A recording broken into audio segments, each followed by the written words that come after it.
Now in the second part to reflect on where God is in the book of Esther. God is not mentioned anywhere in Esther. God does not speak in Esther. There are indications in there of belief in the divine. There's mention of prayer and fasting.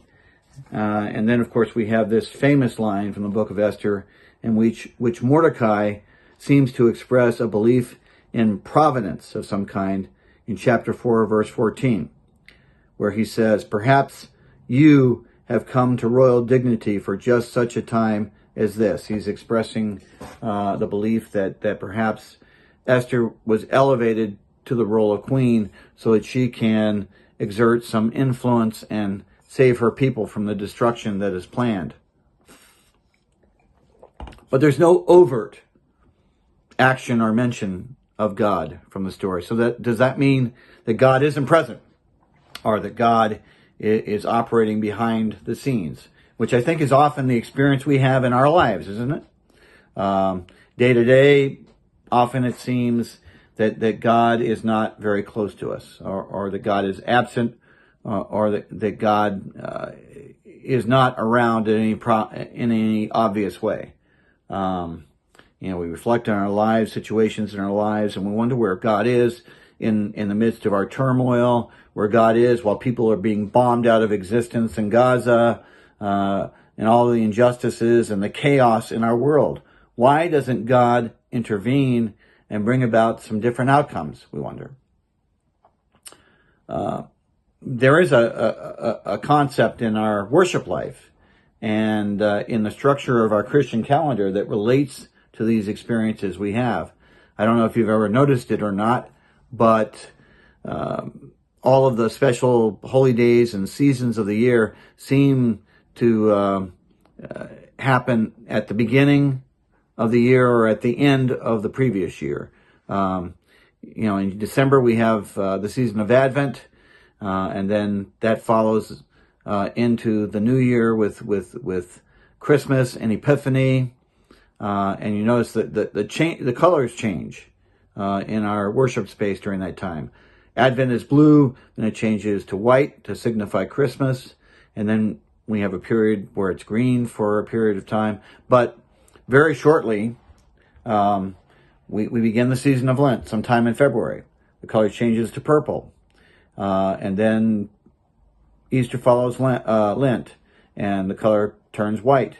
And then all of that culminates on the Sunday of Epiphany, where the color is red for that one Sunday. But then after that, it turns green, and it stays green basically for half the year after that. And that time is known as ordinary time in the life of the church.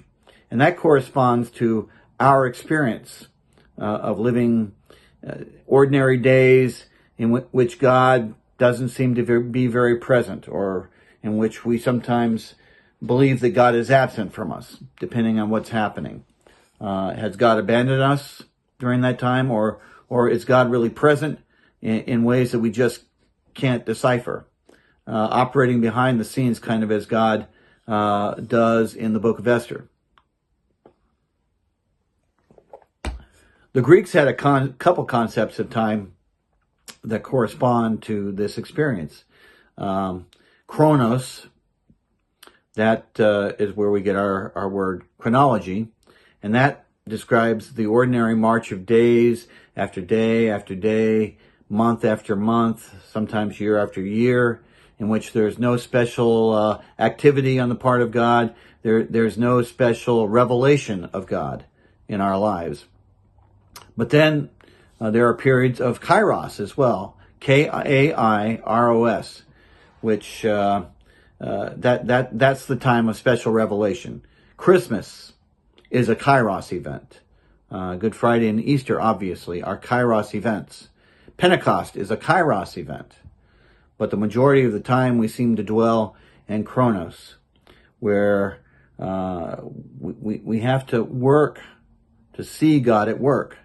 And I think God does challenge us in that way.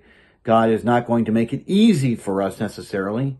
We sometimes have to seek God. There's a story at the end of the book of Genesis, though, that I think can serve as a comfort for us, reaffirmation that God indeed is present, even when it may not seem as though God is. This happens in the story of Jacob and Esau, the twins. Jacob has just stolen the birthright from his older brother Esau. And Esau is angry, and he proclaims that he's going to kill his brother Jacob. So the mother intervenes on Jacob's behalf and sends him packing, sends him back to the homeland that she came from, to let Esau cool off a bit. So Jacob packs up and leaves. And his first night on the lam, he's out in the wilderness all by himself, and he had to feel very much alone and isolated there, vulnerable to all of the hardships and the wild animals and such that could have threatened him out there in the wilderness. We're told that he sleeps that night with a rock for a pillow. But while he's sleeping, he sees the heavens opened up and a ramp come down to earth, or a ladder or staircase. And he sees the angels of God ascending and descending.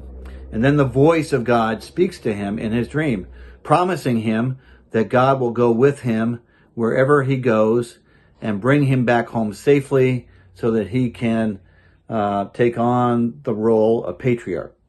And then Jacob wakes up and jumps up and exclaims, "Surely the Lord is in this place, but I did not know it." So that gives us the reaffirmation that God is with us even when it may not be obvious to us.